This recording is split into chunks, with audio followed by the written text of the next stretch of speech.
How to fix the NVIDIA Installation Error 0xe60000. If you're encountering this error, start by opening the Start menu, searching for Settings, and launching it. Scroll down and select Windows Update. Make sure your system is fully up to date by clicking Check for Updates and installing any available updates. Once your system is updated, open the Start menu again and search for Control Panel. Open it, then set View by to Large icons. Click on Programs and Features and scroll through the list to find all NVIDIA-related applications.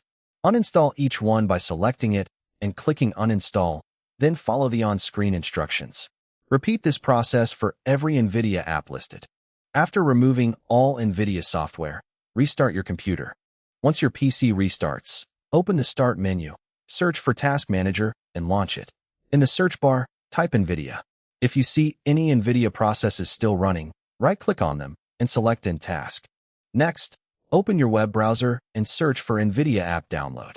Click on the official NVIDIA website and download the latest NVIDIA app.